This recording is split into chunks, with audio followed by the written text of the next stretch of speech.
Hi friends, welcome to Rumi kitchen. ఇన్స్టాలో full trending అవుతున్న recipe అండి అదే అండి, egg fry or egg puff. Full trending అవుతుంది కదండి. బాయిల్డ్ ఎగ్తోని ఇలా చేస్తున్నారు. ఫుల్ వైరల్ అయిందండి. మనం ఎందుకు ఈ రెసిపీ ట్రై చేద్దామనేసి నేను ట్రై చేశానండి. నాకైతే పర్ఫెక్ట్గా వచ్చింది. కొంచెం నా ప్రాసెస్లో నేను చూపిస్తున్నాను, చూసేయండి. ముందుగా 2 ఎగ్స్ తీసుకున్నానండి. జస్ట్ 2 ఎగ్స్తో సరిపోతుందండి ఇది. అందులో ఒకటి బాయిల్ చేస్తున్నానండి, సాల్ట్ వేసి పెట్టేశానండి. అది బాయిల్ అయ్యేటప్పుడు మనం ఆనియన్స్ మిగతా ప్రాసెస్ చూసేద్దాం. ఆనియన్స్ని ఒక హాఫ్ ముక్క సరిపోతుందండి. హాఫ్ ముక్క తీసుకొని సన్నగా చాప్ చేసుకోండి. అలాగే ఒక మిర్చి తీసుకోండి. స్పైసీ తక్కువ ఉంటే 2 మిర్చెస్ తీసుకోండి. ఇలా సన్నగా చాప్ చేసుకోండి. అలాగే కొంచెం కొత్తిమీరని ఫైన్గా చాప్ చేసుకోండి. ఇలా చాప్ చేసుకొని పక్కకు పెట్టేయండి. ఇప్పుడు వచ్చేసి మనకి ఎగ్ బాయిల్ అయింది. ఒక్కసారి ఇలా హ్యాండ్తో ఇలా రోల్ చేసి పైన తొక్కు తీసేయండి.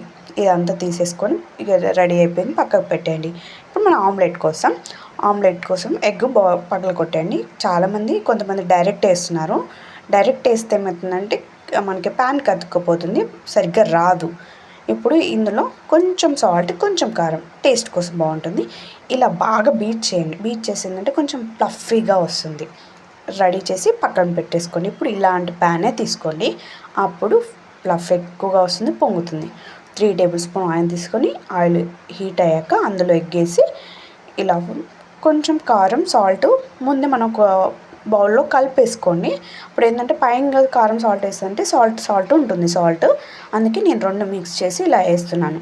వేసాక ఫ్రై అయ్యాక ఎగ్ ఇప్పుడు మనం ఇందాక మొత్తం బీట్ చేసుకున్న ఎగ్ ఉంటుంది కదండి, అది వేసేయండి. సిమ్లో పెట్టేసుకొని చేసుకోండి.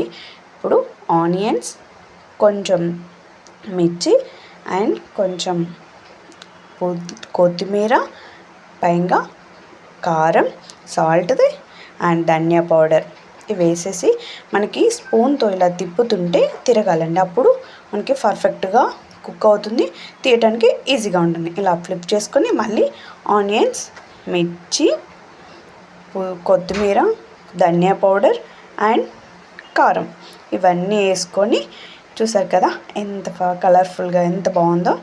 మరొకసారి ఫ్లిప్ చేసుకోండి.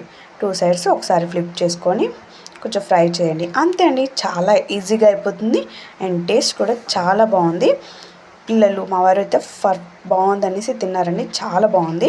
ఇప్పుడు దీన్ని కట్ చేసుకోవాలండి. ఇప్పుడు మనం ఎగ్ని మొత్తం ఫ్రై చేస్తాం కదా, డైరెక్ట్ కట్ చేస్తే కట్ అవ్వదండి, సరిగ్గా షేప్ రాదు. అందుకే ఫస్ట్ ఇలా ఘాట్ పెట్టేసి ఇలా కట్ చేయండి. పర్ఫెక్ట్గా వస్తుంది. చూసారా ఎంత పర్ఫెక్ట్గా వచ్చిందో, సూపర్గా ఉంది కదా. టేస్ట్ కూడా చాలా బాగుందన్నారండి పిల్లలు కూడా. ఎంత బాగా నచ్చిందో వాళ్ళకి, చాలా బాగుంది. మీరు కంపల్సరీ ట్రై చేయాల్సిన రెసిపీ అండి. ఒకసారి ఇలా ట్రై చేయండి. ఇది మార్నింగ్ బ్రేక్ఫాస్ట్గా అయినా ఈవినింగ్ స్నాక్స్గా అయినా చాలా బాగుంటుంది. వీడియోలు వచ్చితే లైక్ చేయండి, షేర్ చేయండి, సబ్స్క్రైబ్ చేయండి. మీకు ఏం రెసిపీ కావాలో నాకు కామెంట్ చేయడం మర్చిపోకండి. Please support me.